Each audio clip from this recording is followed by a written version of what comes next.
Hey, I'm Sam, and it's Monday morning, and I woke up to a question under the last video, so I thought I'd talk about meditation and how that's helped me with CPTSD.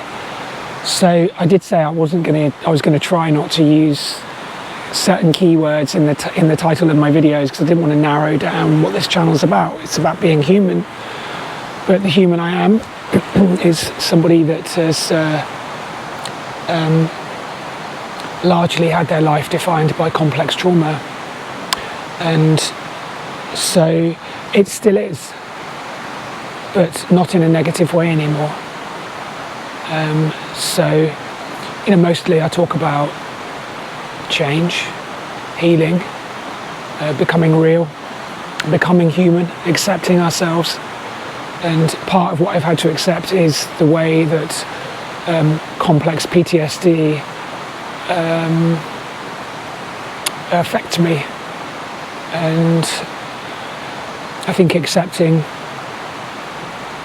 who and what we are, and the trials and tribulations and challenges and flaws that we have as part of our human makeup is really the beginning of looking at everything we have to work with, the tools and the work, the spiritual work, because the spiritual work is change, it's healing, it's very real, it lives in every moment of our lives. It's not something separate from our work, our social life, it is our life. So I've used CPTSD in the title of this video because I think it's important. So I will do it occasionally. So the question was, what is my meditation practice? So the three locations, those little clips at the beginning of this video, are the places I usually sit to meditate.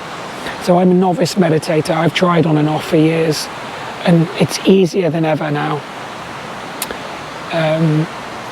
So you'll notice that each one of those locations is by water, just like this one. I sit here as well sometimes.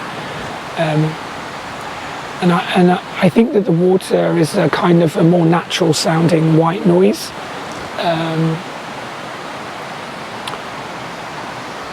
And I can feel the rapidity of the movement of the water, and it's faster than my thoughts. So it's easier to slow down when there's something that's moving faster. And up until I started working with the lady that's helped me over the last 7 or 8 months, who's a kind of specialist in dealing with people who are stuck. Until I started working with her, I didn't realise how cruel I was to myself, and how the filter through which I experienced life was given to me as a child. And in that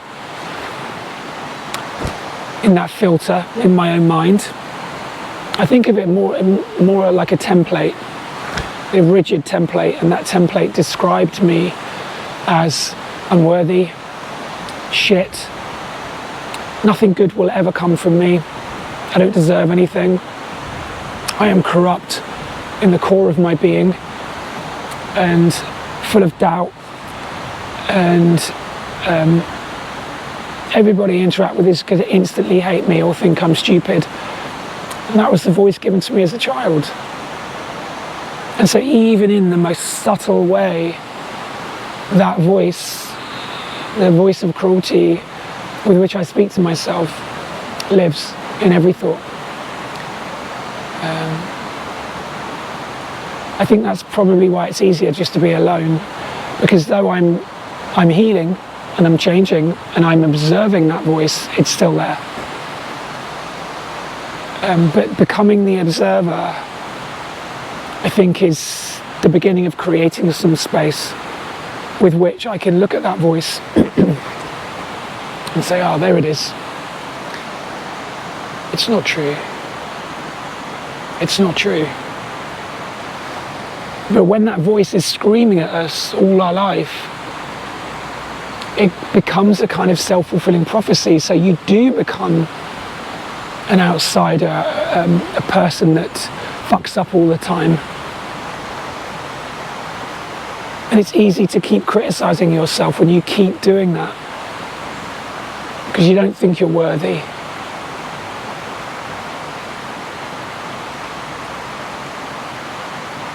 But we are, of course. We are enough. We've always been enough.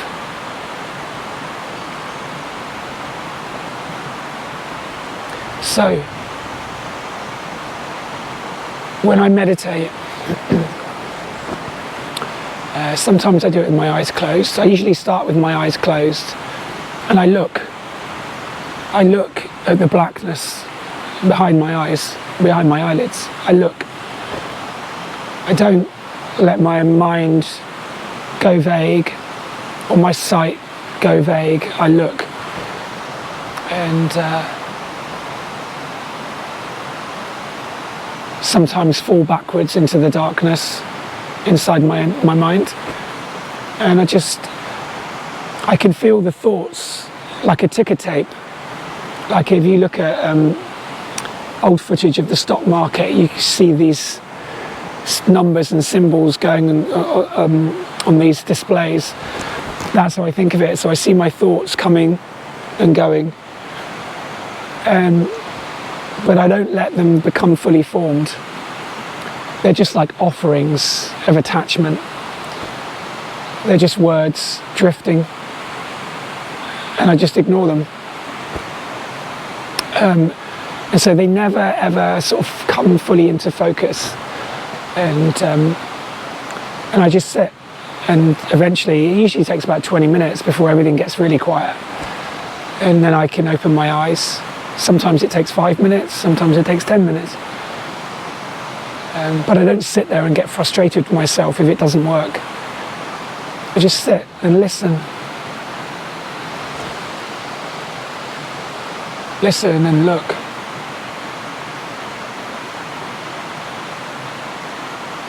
And then the attention shifts focus, and it's, like I said yesterday several times,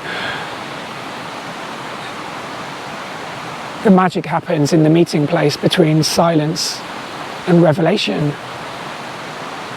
The world lives in our senses. We don't even begin to discover who we are until we change our focus away from that rigid template given to us as children, just opening beyond that into the world.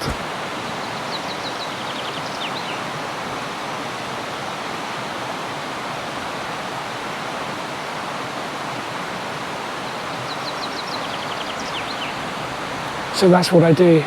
I try. But I think the noise of the water is really important, and the noise of the birds you can hear. I mean, I know I'm lucky. Look at where I live. I'm very lucky. You know, I have very little materially, but, you know, the world is ours.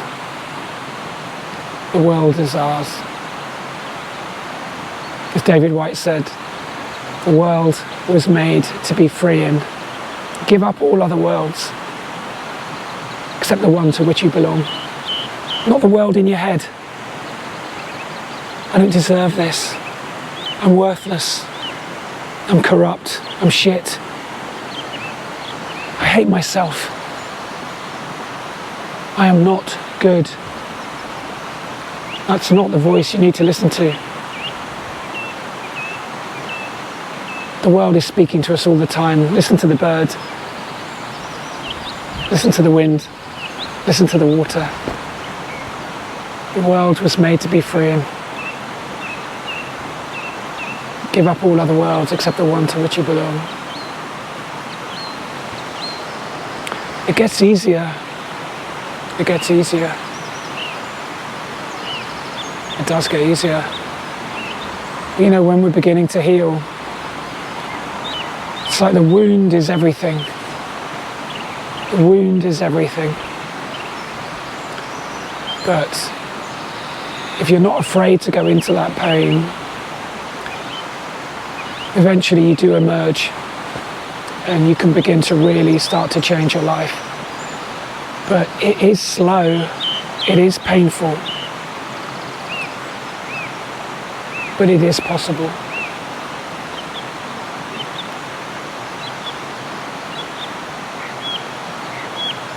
Listen to that bird.